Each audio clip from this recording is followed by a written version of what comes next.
Canada, a nation renowned for its multiculturalism and inclusivity, has always set ambitious immigration targets.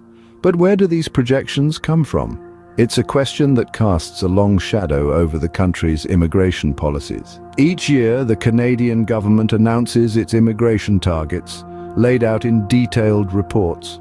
These documents provide a range of figures, painting a picture of Canada's future as a diverse and vibrant nation.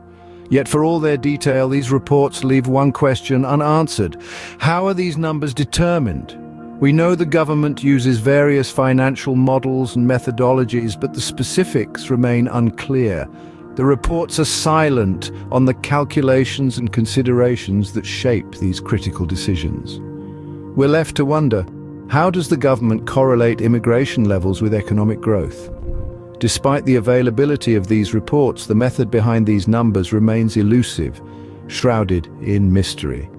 One of the key reasons for high immigration levels is economic necessity, but how does this correlation work?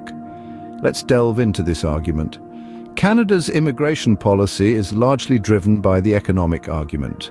According to numerous reports, about 60% of admissions are expected to come from the economic category by 2024. This means that the majority of the immigrants Canada aims to admit are those who can contribute to the economy, either by filling labor shortages or by bringing in new skills and perspectives that can foster innovation and growth. This makes perfect sense, right? After all, a strong economy is the backbone of a prosperous nation.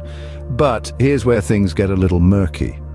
While the economic argument is widely used to justify high immigration levels, there's a conspicuous lack of detail about the financial models used to correlate immigration levels with economic growth. What economic indicators are being used? Is it GDP growth? Is it unemployment rates or labor market shortages? And how are these indicators being used to determine the number of immigrants that Canada needs each year? These are important questions that need answers.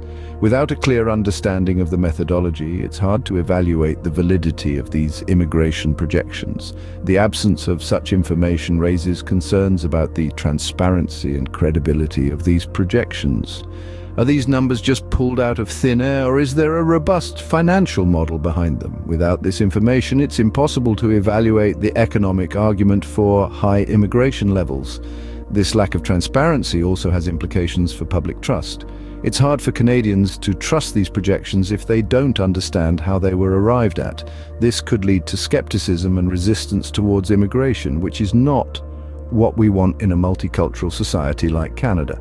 The economic argument is compelling, yet without clear financial models, the validity of these projections remains questionable. So the next time you hear about Canada's immigration targets, remember to ask, where do these projections come from? High immigration levels have direct implications on housing and social services, but are these factors considered in the immigration projections? As we know, a surge in population demands an equal response in housing and social services.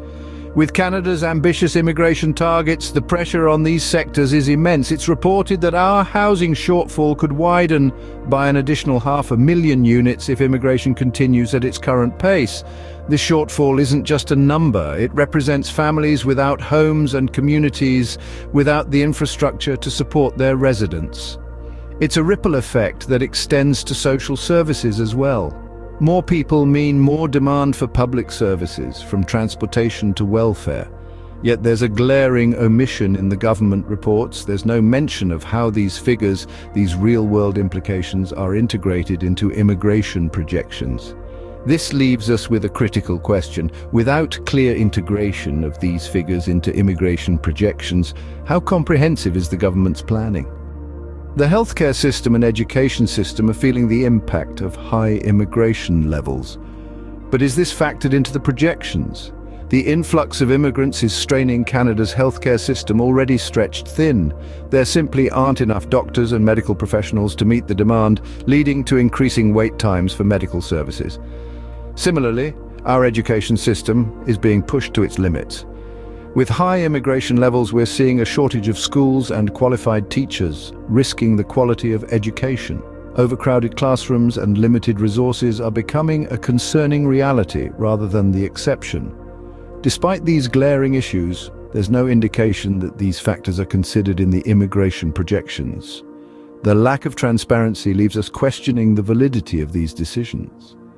With increasing pressures on healthcare and education, one is left wondering, how sustainable are these immigration decisions in the long run?